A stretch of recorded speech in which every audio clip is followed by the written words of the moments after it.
Hi there, greetings from the trail. I wanted to give a quick update. I am leaving tomorrow. This is a long time coming. When you announce something big like this, the biggest question you always get is, well, when are you leaving? Well, the answer is tomorrow. Um, and I am so grateful and delighted that so many people are already helping me in this journey. Um, Starting with my friend Nidge, who I none of this would have been possible if I hadn't met him in Mexico in February. It's a long story. It's coming out in the journal. It's coming out in my Substack. But I I am feeling the resources, the quiet in the forest, the walking, the meditation has brought me to a place where I want to share my story. I finally feel confident enough that I have something to share. We're storytelling creatures, but to feel that competence, that empathy, that greater understanding, expanding consciousness, um, it's a beautiful thing when you recognize it in yourself and you just want to share, and you know that the world needs healing. Anywhere you look, we all need healing.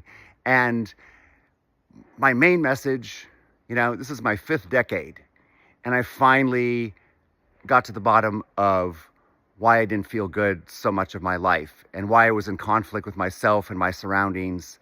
And it all gets knotted back into this idea of childhood trauma. Whatever you think about that, hear me out. It's all coming out, and it's a beautiful thing. It's finding the true joy in your life, finding the upper levels of consciousness, which you can feel biochemically. I don't have any diplomas on the wall behind me, but trust me, when you finally are in coherence with yourself, you've had enough experience in life, you can see things how they truly are, you know the quiet and the wisdom of the forest. Enough of that. I'm going on with my Culture Minute. I'm going to talk a little bit about this Robert Bly poem that he loved to read, that I heard him read many, many, many times. It's not one of his best poems. It's hardly a poem, but it's what's best about Robert Bly, in that it's always the simplicity in language, simplicity of form, imagery, but there's something in there. You can feel that energy, that greater wisdom. So he just called this ingratitude to old teachers, which again sounds very boring. I'm just kidding. I love my old teachers in many manifestations. When we stride or stroll across the frozen lake, we place our feet where they have never been. We walk upon the unwalked. But we are weary. Who is down there but our old teachers? Water that could once take no human weight. We were students then, holds up our feet and goes on ahead of us for a mile. Beneath us, the teachers, and around us, the stillness. Oddly, I thought of this poem.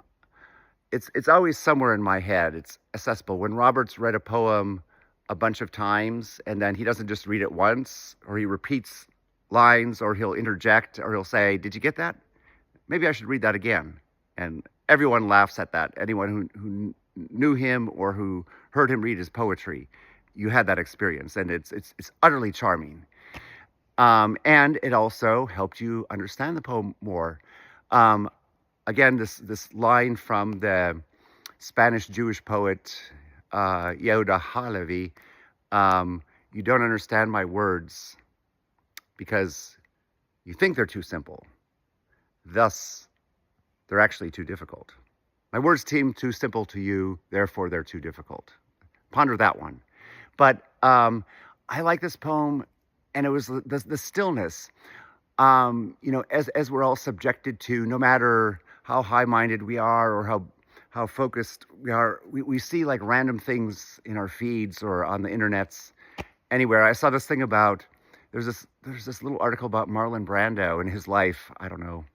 And it said that, in the latter parts of his life, he would say, "All I'm looking for is the stillness. I spent all my life trying to attain insight, knowledge, experience.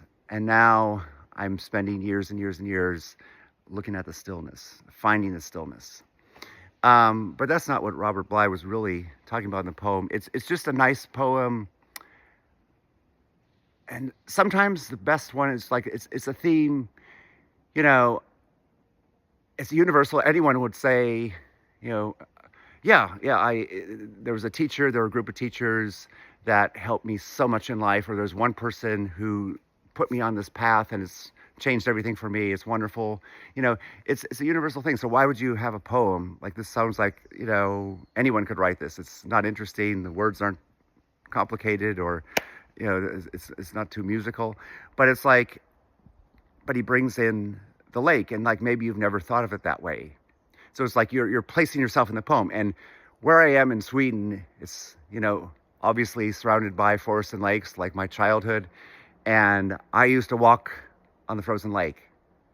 And very, very soon, well, it's September now, but you know, you're going to have an opportunity to walk on the frozen lake. There's one right over there. But to draw that in, a simple image that anyone who grew up in these climates and these landscapes understands, whether they went ice fishing on them or not, or whatever. It just gives another dimension to this thought, and it gives a physicality to it. Of course, one of the main themes of this is walking, and I'm talking constantly about my philosophy of walking, but it is so true. And it's like, and then it goes on for a mile. Like, you never know the spark that hits you when you're in elementary school. You're in your single digits, or a specific offhand moment with your teacher in high school, or somebody in college, or somebody who's not a professional teacher, who doesn't have credentials, but has just learned wisdom through living life. And it's like, and that it goes around for a mile, and the stillness. And if you reflect on it, it just enlarges and enlivens your life in so many ways. And it's like, but I also feel, it's like, what is it in this poem that's also making you realize how much you have to give back? Like, what about what you can impart in your life, no matter whether you're a professional teacher or not? And those are just a couple things. I want to keep these videos short. I could keep talking on and on and on, but we're going to wrap it up right here, and we're going to pick up and tell some more stories and poems very soon. Thank you.